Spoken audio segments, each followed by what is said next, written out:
Hi, Bruno Jr. here. Our podcast, Busting Addiction and Smiths, is sponsored by SafeHouseRehab.com. SafeHouse believes that traditional treatments fall short of the needs of clients who face the modern problems of addiction. Modern problems need modern solutions.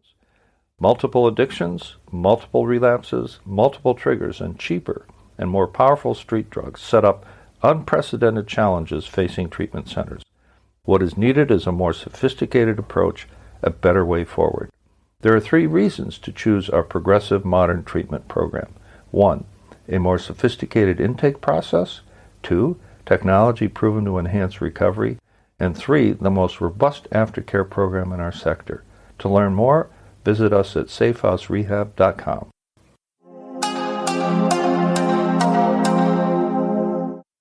3, Season 8.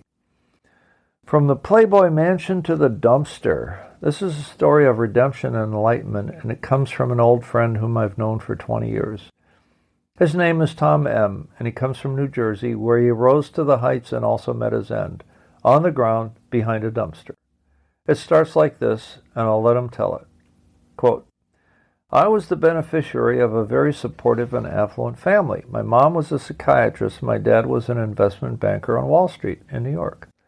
My mother would listen to the woes of the wealthy in her luxurious office in Princeton, and my dad would gamble millions of other people's money on the trading floor. With my younger sister and older brother, my family would take vacations skiing in Aspen over the holidays, or in Switzerland, spending parts of the summer in France, taking a safari in Botswana, or rafting down the Biobío River in Chile. My dad would sometimes join us, and at other times, especially when the children got older, it was just Mom and the kids. Her job was the best, as she could work when she wanted to and fool around when she didn't want to work. I got the best education my dad's money could buy. We lived in one of the wealthiest suburbs just outside New York City. In fact, it was Princeton, New Jersey, which is named for the university, or is it vice versa? On the surface, it looked like a pretty great family. In many ways, it was. But it was a semi-functional family. Look under the hood, and what did you see? You saw that Dad was a very driven man, obsessed with making money. I'm talking millions and millions, and obsessed with the fear of losing it. Any of it. I remember one night after he got home from work on the 6:30 train from the city. He was all out of joint because he had lost over $800,000 that day on one deal with an investor who had been indicted by the feds in New Jersey for running a scam. Well, who gets swindled if not the swindlers themselves? I got to thinking about what my dad was really up to over there across the Hudson River. Maybe old Dad was not so squeaky clean after all. He didn't talk about his feelings or what he thought of his life. He was more like a coach or lecturer. He did attend some of my baseball games if they took place on the weekend. Volleyball for my sister and basketball for my brother. Football for both boys. That was during our high school years. My mother was there, but she was not the dominant force, usually agreeing with whatever my dad would command or do. Off to college. I ended up attending Rutgers University School of Business, kind of following my dad half-heartedly for want of anything else that might have caught my fancy at the time. For those who don't know Rutgers, it is just a notch below the Ivy League schools like Princeton, Harvard, Cornell, and the like. Oh, did I say that my passions outside of anything legitimate were beer, sex, and cocaine? Well, beer and sex through high school, and coke and beer and sex through college. I'm surprised that I made it through, but I'm one of those characters who has the ability to cram for an exam, score a solid B, and then forget what I read. All the time, every time. That was the ethos of the day. Bob Dylan, acid rock, Jimi Hendrix, Labatt's Blue Canadian beer, shots of mezcal, lots and lots of weed and coke, and willing young females. Purple haze was the gestalt of those days. Catching the fever. In my junior year, that is the 3rd of 4 years at Rutgers, I caught the cooking fever. I had fallen in love with a fantastic Asian woman who was the chef at a Japanese-French fusion bistro in Manhattan. I promptly decided that the culinary arts were for me. My dad persuaded me to finish my degree at Rutgers first, and you can hear this from many a parent, just so that I had, quote, something to fall back on in case my dream turned to dust. Upon my graduation from Rutgers, I enrolled in one of the most prestigious culinary schools in the world, the Institute of Culinary Education in New York. There were two reasons. One, I deserved it and was used to the best. And second, my dad could afford anything and was more than willing and able to pay. That 2-year period was one of the most intense experiences of my life. Unlike university, they actually made you do the work and prove that you had learned something. And if you didn't do it right, you did it over until you got it just so. Strangely, I liked it. For the first time in my life, I began to believe that I had something to give as opposed to just getting by and indulging in every whim. If that meant that I had to make sacrifices, so be it. Upon my graduation, I was bestowed with a chef's hat, although it would be many years before I was sufficiently advanced to wear one as the head of a culinary team. Onward and upward. I was a very ambitious young man. I had graduated with a special distinction at the age of 24 from one of the world's greatest culinary institutions who counted many of the best-known chefs as graduates. Some would even come back and teach us the art of basting, blanching, and broiling, as I like to call it. I decided to shoot for the top right away. Instead of laboring in obscurity in a small French restaurant in New York, I landed an interview with Playboy Enterprises in Chicago, who had an opening for an entry-level chef at their club in San Francisco. Playboy was a tightly controlled enterprise back in the day, and every job applicant in the service area was thoroughly vetted by the home office, including that of the Playboy bunny, believe it or not.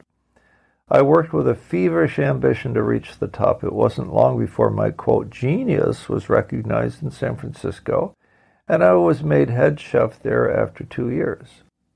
I got to travel to Playboy clubs around the U.S. to teach the other chefs about the latest trend in culinary enterprises. Actually, I traveled around the world doing that. A few years into my gig, the head chef for Playboy Enterprises keeled over and died of a heart attack at the age of 47. And the company just up and asked me if I would be interested in taking his place. What do you think I said? I suspected that the head chef died of a heart attack that was induced by the massive amount of cocaine he was snorting on a regular basis. I knew this because I would do coke right there with him, and with the other staff, and with the ladies who were happy to exchange sex for coke. That's the way it was in those days. It gets interesting. Over the next few years, I enjoyed a life that many might dream of but never get to live. I traveled the world as head chef for Playboy Enterprises. There were 2-week stays in London, Paris, New York, and Tokyo. Staying at Playboy clubs, partying all over town, flying first class. I even took supersonic Concorde round-trip flights from New York to Paris at some crazy expense. It was very important for an important guy like me to be able to cross the Atlantic in 3.5 hours instead of 8, right? I was in a big hurry to get to the next place, whatever it was. I became an addict not only of cocaine, but also of urgency. Cocaine was provided to me free by my so-called friends in the business. Playboy was making so much money from its magazines and its clubs, it could afford to pay its employees ungodly salaries, all except for the bunnies. Exploitation of women was really at the heart of that money-making machine. I see that now, but I didn't have a clue then, nor would I have cared. Beginning of the end. Before too long, in about 3 years, I started to miss appointments, calling in at the last minute, saying I had a fever or whatever. It was an embarrassment to the management to have to call off my engagement with chefs in training at a high-end Playboy Enterprises conference, or to ask the media to reschedule a hard-fought interview with a prestigious publication like Bon Appetit magazine. I was called onto the carpet twice. When I hadn't made the proper course correction in my behavior or attitude, I was summarily fired. That was the beginning of a ride to the gates of hell that lasted 5 years until I hit bottom. I went back to see if my parents would help me, and they did for a while until I started stealing from them, either by extortion or by outright theft of valuables from the home. Resisting all attempts to get me into treatment, which my parents could easily afford, I chose a life on the streets of Newark, New Jersey, a well-known urban landscape occupied in parts of town by junkies, hookers, and dealers. I tried dealing on my own, but abandoned it after a dealer ran me off his turf with a Glock 9mm handgun. I didn't like that sticking in my face. I got a job here and there as a cook in a diner or a second-class restaurant, kept snorting coke and drinking cheap wine, staying in homeless shelters when I could get in. Winter is an unforgiving time of year in Newark, New Jersey. One morning I found myself waking up behind a dumpster with only one shoe in sight and realized I could have frozen to death right there. That was it for me. My fall from grace and high living was now complete. A life of fear, desperation, shame, and profound hopelessness was over, even though I didn't know it at the time. The ride back to sanity, I went back to the homeless shelter and asked about help for addicts trying to quit. And the good people there pointed to a local community health center just down the street, and they also got me a pair of shoes. The lady at the front desk there told me to catch the bus to a local detox center. She gave me the $1 I needed for the fare, and I was on my way. At the detox center, I learned of a county-funded outpatient program that would not only pay for a room to stay in for 30 days, but also provide counseling for several hours a week. That's where I met a fellow who introduced me to my 12-step program of choice, AA, or Alcoholics Anonymous. That was over 30 years ago, and I can rightfully say that I made it back from spiritual and financial bankruptcy to the good life that I live today. I'm still in love with cooking and have managed to go on and own and operate a nice family-type restaurant of my own. Where did I get the inspiration that turned the corner for me, outside of just me hitting my bottom behind the dumpster, in Newark, New Jersey? I found it in the first tradition reading of the Alcoholics Anonymous book called 12 Steps and 12 Traditions, which states that if a man does not abide by spiritual principles, the penalty is sure and swift. He sickens and dies. I read that line over 25 years ago. That main thought is a big idea. That big idea guides my life to this day, living by spiritual principles, attending several AA meetings a week, and giving back what has been so freely and generously been given to me.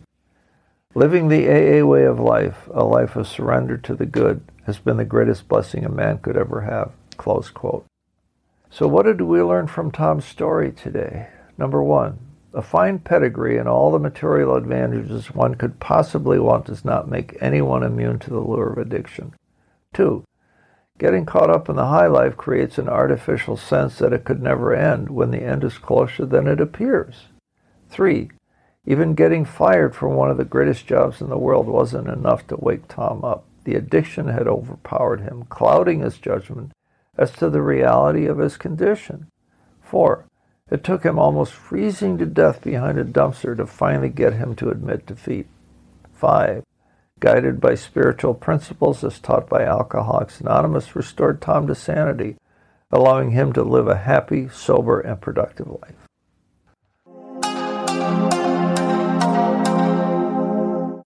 Our podcast is sponsored by SafeHouseRehab.com, a modern approach to recovery. To learn more, visit us at SafeHouseRehab.com.